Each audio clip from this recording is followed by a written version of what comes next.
Il est dans l'installation aujourd'hui. Personne ne m'a fait la moindre remarque négative, au contraire. J'ai eu le droit à beaucoup de sourires, c'est toujours agréable. Donc, c'est aussi important que dans un lieu comme cela, où malheureusement souvent sur la Palestine, on se retrouve un peu entre soi. Je sais, je connais beaucoup de tates dans l'assistance, mais on apporte cette parole sur la foi arméo-syrienne. Donc maintenant, j'ai fini. Je vous rappellerai en sortant d'aller verser votre vol. On ne fera pas la quête, c'est pas notre genre, mais vous avez des troncs et on en a besoin. Et merci Pierre et merci Sarah d'être venus.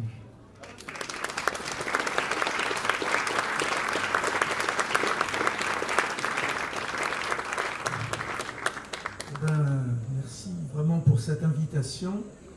Comme cette conférence a été précédée par des tentatives d'intimidation, il est normal que nous présentions qui nous sommes. Donc Sarah Katz et Pierre Stamboul, nous sommes juifs. Elle avec un père venu de Roumanie vers 1930, moi avec des parents venus de Bessarabie en 1938. Nos parents ont été résistants pendant la Deuxième Guerre mondiale. Ma famille maternelle a quasiment disparu, sauf ma mère. Mon père a été membre du groupe Manouchian, a été déporté à Buchenwald. Et sa femme de l'époque a disparu à Auschwitz. Nous appartenons à l'Union juive française pour la paix, une association qui a été créée il y a maintenant 30 ans. Et nous sommes une association juive antisioniste, et antisioniste parce que juive, parce que pour nous, le sionisme est bien sûr avant tout un crime contre la Palestine, mais c'est une injure à notre histoire, à notre mémoire, à notre identité, et c'est en plus une idéologie, d'un point de vue juif, totalement suicidaire. Sarah a vécu 2 ans à Gaza, moi j'y suis allé 2 fois, donc c'est essentiellement de Gaza et de l'agriculture à Gaza que nous allons vous parler. On vous en parle dans un moment particulièrement tragique. Le véritable chiffre des morts depuis le début du génocide, le 7 octobre 2023, est probablement déjà supérieur à 100 000. Il y a eu à Gaza plus de journalistes tués que pendant les 2 dernières guerres mondiales, la guerre du Vietnam et la guerre de Yougoslavie réunies. Les hôpitaux ont été rasés, les dirigeants israéliens ont tous, et leurs supplétifs français, ont tous déclaré qu'il n'y avait pas d'innocents à Gaza et ils ont appelé ouvertement à tuer les femmes et les enfants. Les enfants paient un prix absolument effroyable à ce génocide et on en est nettement plus maintenant de 50 000 enfants morts ou blessés à Gaza, sans compter tous les orphelins. Et aujourd'hui, on est dans une phase qu'on aurait cru totalement impossible au XXIe siècle, c'est l'organisation de la famine. Et nous, en tant que juifs, on peut vous dire que les images que nous recevons presque quotidiennement de notre représentant à Gaza, ça nous rappelle les images que les Alliés ont retrouvées dans les camps d'extermination nazis au moment de la libération. Que ça soit possible, c'est quelque chose dont on aurait espéré que ce soit inimaginable. Gaza, c'est un tout petit territoire, 365 km², donc c'est en gros 15 à 20 fois plus petit que le Tarn. Et avant le génocide, 2 300 000 habitants, donc c'est 7 fois plus peuplé que le Tarn. Ça vous donne une image. En même temps, vous avez une telle surpopulation que la superficie agricole a considérablement diminué. On en était en 2016, lors de notre dernier voyage, à environ un peu plus de 20% de la superficie agricole à Gaza, et en particulier pas toujours d'un seul tenant, c'est-à-dire qu'il y a aussi des terres qui sont cultivées entre les habitations.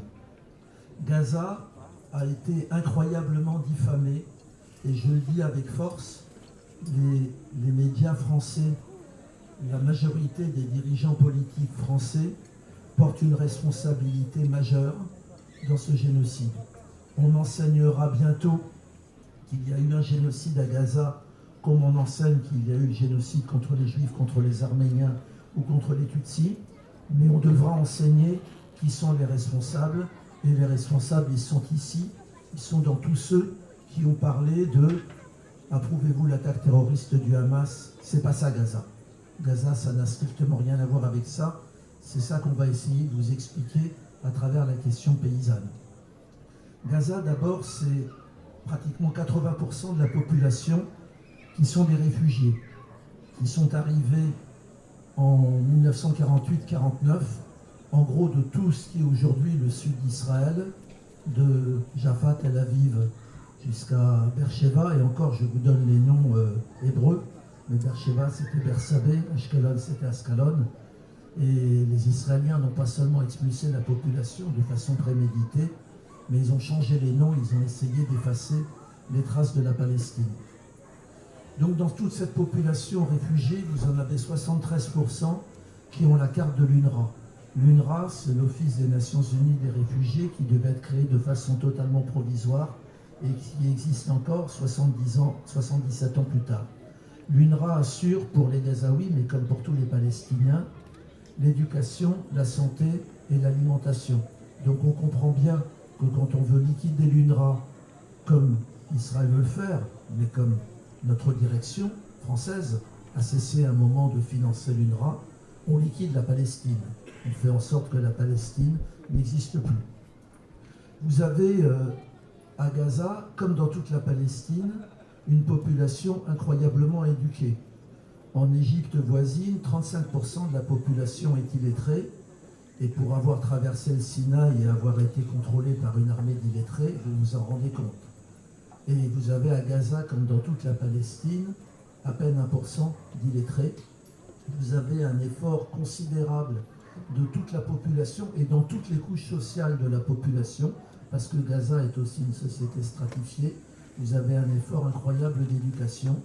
L'école, que ce soit l'école de l'UNRWA ou l'école du gouvernement, est gratuite, en gros du CP au bac, mais les familles se saignent avant pour organiser le préscolaire et le périscolaire. Vous avez un nombre incroyable de petites associations qui l'assurent.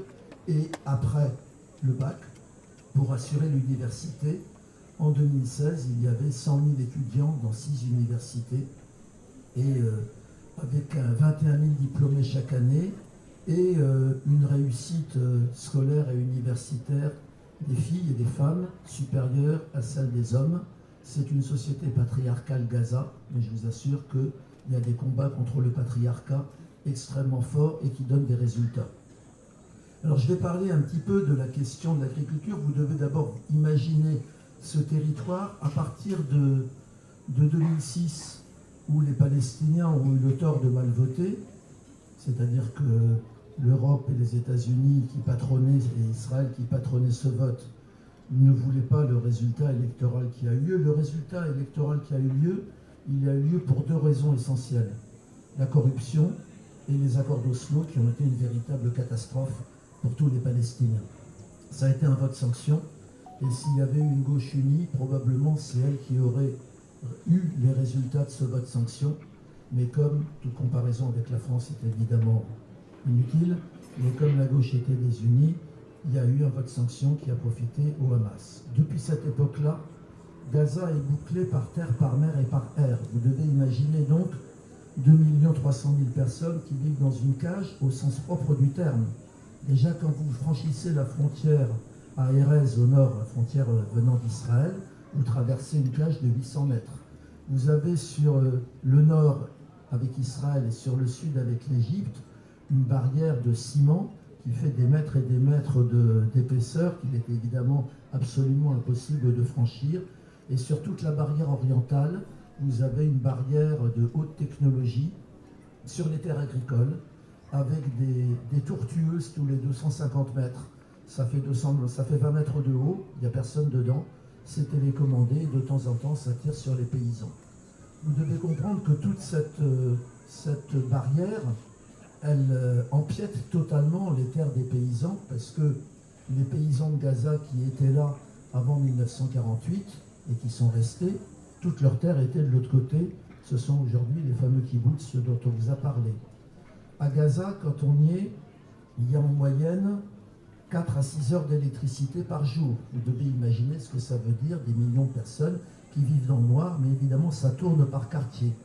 Vous aviez, à cette époque-là, et ça a évidemment empiré depuis, 95% de l'eau est inconsommable.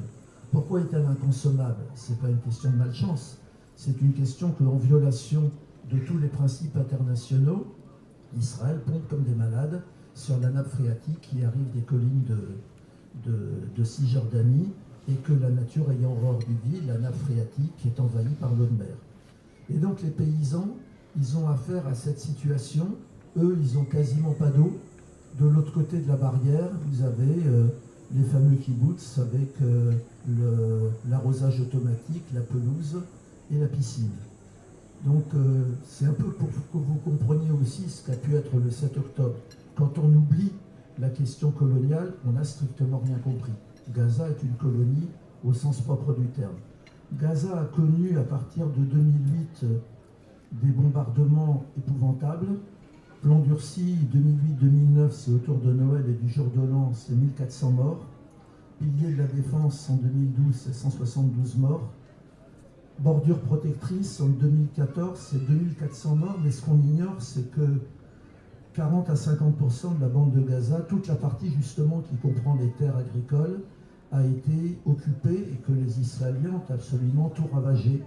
Ils ont ravagé tout ce qui était les cultures, tout ce qui était les serres. Dans le village de Houza où nous avons travaillé, il ne restait plus qu'un seul bâtiment, c'est celui que l'armée israélienne avait pris comme quartier général. Tout le reste avait été détruit. Qu'est-ce que les paysans ont fait après chaque destruction? Ils ont remis en route les cultures avant de remettre en route les habitations. On a ainsi pu vérifier une petite exploitation agricole avec l'Aya faisant des fraises et où les paysans habitent encore sous la tente.